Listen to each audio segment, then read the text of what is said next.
In my paintings I like to draw. In this example you can see I've done some fine drawing on the right and I've done some sort of abstract drawing on the left using masking fluid. I then paint over parts of the drawing so that they get sort of integrated into the layers. You can see some examples here. In this one you can actually see a goat drawing and a fence. So sometimes they're abstract, sometimes they're not. But drawing basically to me is just anything done with a line. And in this one it's a sort of a botanical drawing there.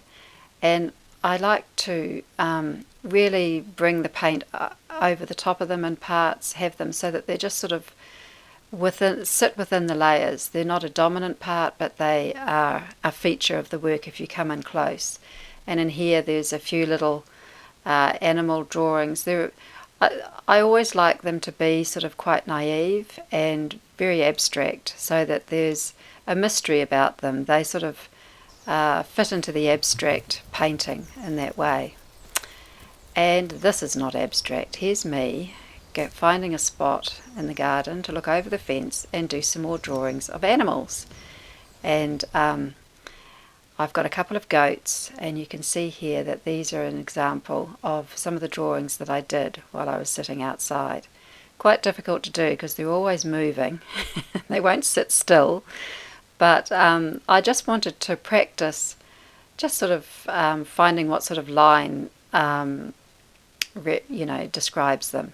And here I am also drawing some blossom in the garden, and I also brought some cutting from a grapefruit tree into the studio and did a drawing of that. So I'm sitting here with the cutting on my desk, and I'm basically doing a sort of a blind contour drawing where I'm just looking at what I'm drawing. I'm not looking at the paper, I'm not looking at the pencil, I'm just drawing the outline of what I see and just sort of filling this page.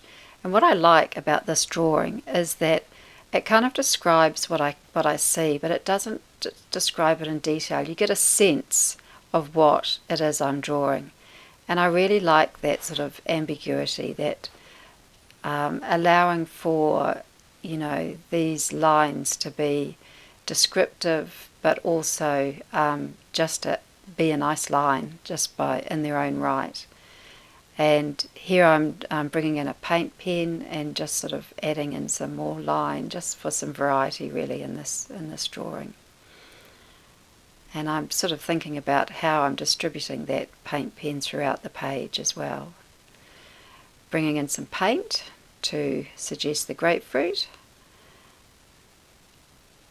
And then I just sort of want to base this drawing, so I'm sort of bringing in a shadow shape but putting it in light paint.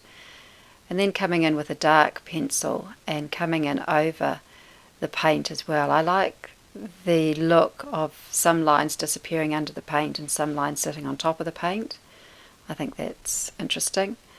And having dark line on top of those other lines as well.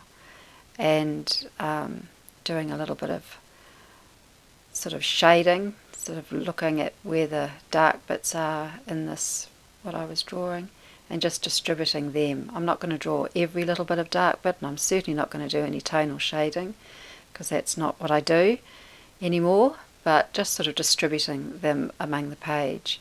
And then, just as in my paintings, I like to include words, so I've just put the word of grapefruit there in the drawing, and just continuing to just distribute this dark mark in here. And then coming in with a little bit of the loose sort of quite liquid paint and just playing with that in the drawing as well, and that's done.